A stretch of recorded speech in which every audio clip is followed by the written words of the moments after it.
Messi's first 4 games at Inter Miami have been incredible. So incredible that I don't even think the Hollywood writers on strike could have cooked up such a juicy script. In fact, it's been almost too perfect. Very Hollywood-esque. Almost like a cliche show that you might see on Netflix. So what does that mean? Does that mean that Apple TV and the MLS are rigging these games to showcase Messi in an even better light on the global stage to better showcase their product? No, absolutely not. And if you thought yes to the question I just asked, then you need to seek help. This is not some sort of large conspiracy. It is simply a byproduct of putting the greatest player of all time, the best player in the world, in a league that is only the 12th best league in the world and one that defending seems to be optional in. I mean, Messi only 6 months ago carried his nation to a World Cup as the best player in the tournament. He is most likely going to win the Ballon d'Or this year, and even if you wanted to harp on him and criticize him to the full extent, he'd be a top 2 candidate for the Ballon d'Or. He was just destroying Europe. So when he comes over to the MLS, where the defenders are frankly shocking and the defending as a whole is a joke, of course he's going to dominate the league like we've never seen before. You don't even have to look far to see other players that came over from Europe dominating this league. Sebastian Giovinco was the best player in the MLS for a while, and he was barely a starter for Juventus. He came to Toronto FC, carried them to an MLS championship, and just looked levels above everybody else. And Giovinco couldn't even tie Messi's right shoe, so it should not be surprising at all that Messi comes into this league and nobody can get even close to him. The funniest part is that ever since the World Cup, Messi haters and Ronaldo fans have been trying to push this conspiracy theory, this large global theory that everything Messi touches is corrupt and that everyone and everybody is trying to help him, when it's just not the case.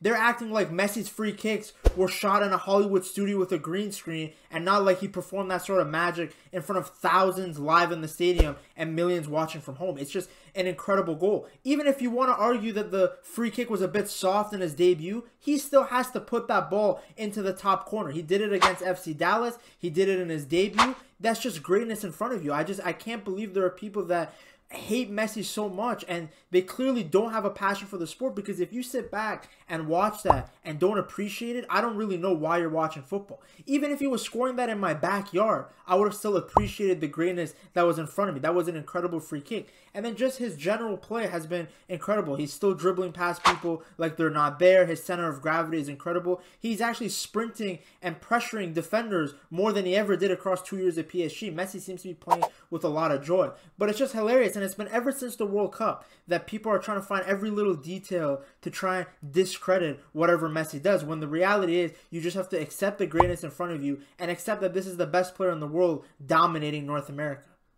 It's hilarious because I was seeing people on Twitter and other social media platforms trying these mental gymnastics to show that the game was corrupt. They were looking at Dallas's own goal and saying, oh, well, how can the defender just bang in a header like that in his own goal off of a Messi free kick? Guys, minutes before that, Robert Taylor scored on Inter Miami's goal. They also had an own goal. That's just the way this league is. It's super entertaining, but it means you're going to get a lot of random events like this. If anybody watched the game that followed in the following night, Houston Dynamo versus Charlotte, Houston blew a 1-goal lead in the last like 2-3 minutes, just allowing Charlotte to win the game, and it was joke defending. That's just how it is.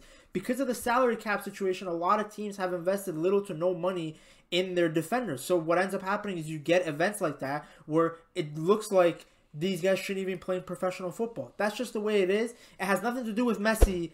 It's just the way the MLS is. No matter what these critics might say, us Messi fans will continue to watch the greatness unfold, just like we watched his greatness at the World Cup. The last game I just witnessed against FC Dallas was one of the best games of football, at least most entertaining I've ever seen. An 8-game thriller where Inter Miami came back from being down 4-2. Messi involved in all 4 goals for Inter Miami. One of his goals was a beautiful free kick in the 85th minute, in the dying minutes, to equalize the game and send it to penalties. His other goal was a carbon copy, Jordi Alba to Messi connection that Barcelona fans have seen over the years. Beautifully placed. He makes one of the hardest shots in football look easy. It's actually very difficult to score from that angle, even though he has copy-pasted that goal across 15 years. And it was just, again, greatness on screen. It was very reminiscent of the winner he scored in El Clasico in 2017, where he took his shirt off and he won for Barcelona that game 3-2.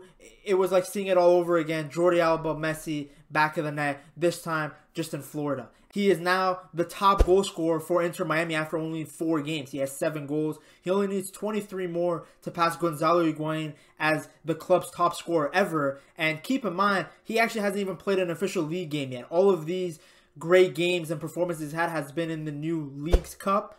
We haven't even actually seen him play in the league, but it's been so entertaining. He's doing what he does best. And I think as fans of the sport especially, you just want to enjoy every minute that Messi is left playing the sport, because when he's gone, I genuinely don't think he'll be replicated again. To see a player that's so good at scoring, so good at dribbling, so good at playmaking, often players are specialists in one of those roles. It's very difficult to find somebody who's the best at all 3. And I'm going to watch every single game, even if the MLS isn't the best league in the world.